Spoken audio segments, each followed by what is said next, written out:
buddy, figure it out. Come on.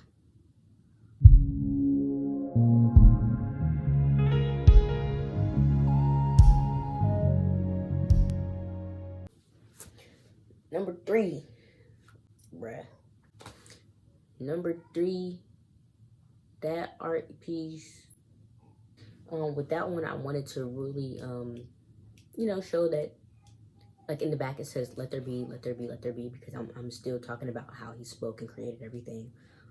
All the planets and everything like that, everything in the universe created because he spoke. And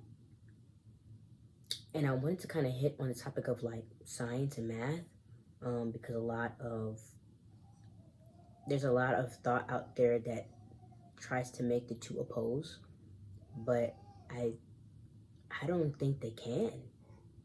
You can make it do that, but in reality, I don't think that they actually are against each other. Yeah, because math and science is only working because God made a system that could be figured out. If that makes sense, it's like he made something that had a pattern, so now you can actually follow the pattern and do equations, and the math actually works, so you can get an answer that makes sense to what you just studied. If it was something that's random and nothing went together, you couldn't figure it out, because 1 + 1 wouldn't equal 2, because it's random. There wasn't a system. Like math is a system. Like in order for the numbers to come together and work and like we get answers, like it's not just like, it's just not a random bunch of jumbled stuff, because you can't. I feel like you guys know what I'm saying. You know what I'm saying? Amen. You know what I'm saying? Yeah, so it's like it's a testament that there was intelligence behind creation. The fact that we, one, even need to use intelligence to figure it out, but also the fact that we use this pattern system called math to figure it out. It means that there's a pattern we can follow. Somebody made a pattern. Somebody, made a code. That somebody's God. And science and, just all the stuffs. Things go together, things make sense, things build up on top of each other. There's just a system. If you're studying science, you're studying these systems. And I don't know, there is just no way you can do that and say there is no intelligence behind this thing, it's all just random. Buddy, you've got to use intelligence to figure it out. Come on. Another one of those things that I was thinking about as well, I don't even remember what I'm saying right now.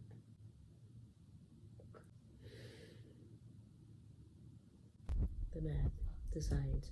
Yeah, basically, it takes faith to believe in science. So I know, like, a lot of people in the scientific community are, like, against faith. It's like faith or science, but it's like you actually use faith to believe in science. Science is a religion. It takes faith for you to believe in some fallible humans and their equations and their math and their smarts and their theories that can't be replicated or proven, and take it as truth.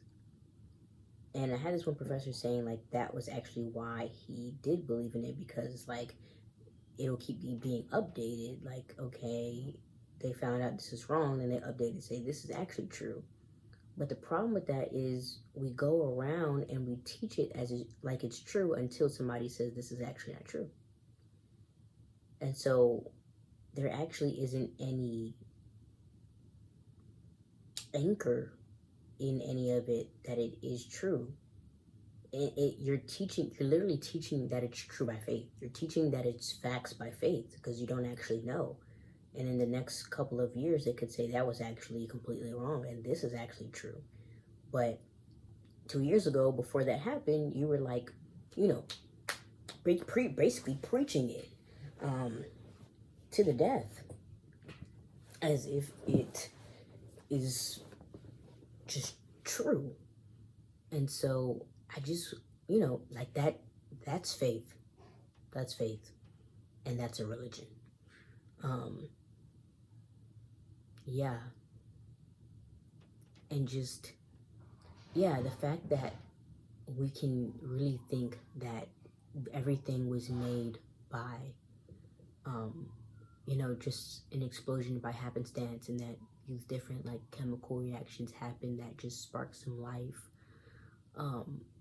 from things that once were not alive, but then suddenly it became alive, and then it started to turn into different things. That takes faith to believe. That takes faith to believe that a one-celled organism somehow over a very, very long time turned into like a fish that's alive. That takes faith. And I'm saying this because I want it to be clear that, like, to say that, faith is, and religion is like stupid, when you actually use faith in what you believe, there's something in between that's not connecting. And it's like, with that faith or with that belief, why is it crazy for people to believe that a man resurrected from the dead? If we can believe that one species can turn to another, why is it crazy for us to believe that a man can turn water into wine, one thing into another? I mean, that's what evolution's saying. So it's just like we're battling that these things, that faith is blind and not intelligent, and we're putting our trust in other people's intelligence, science,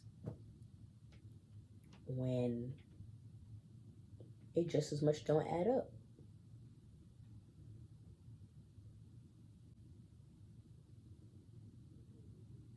Yeah, like, you might as well put your faith in God. You might as well put your faith in God.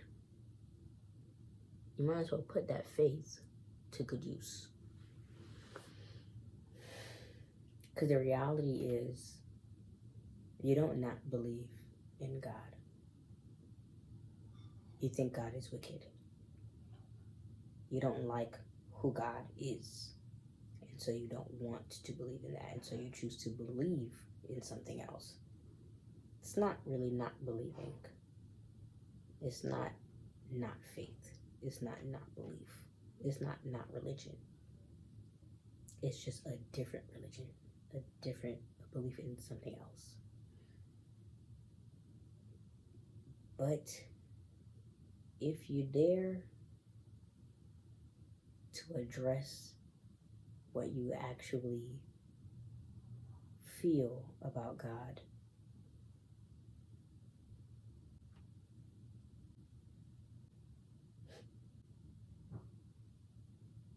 you might find him.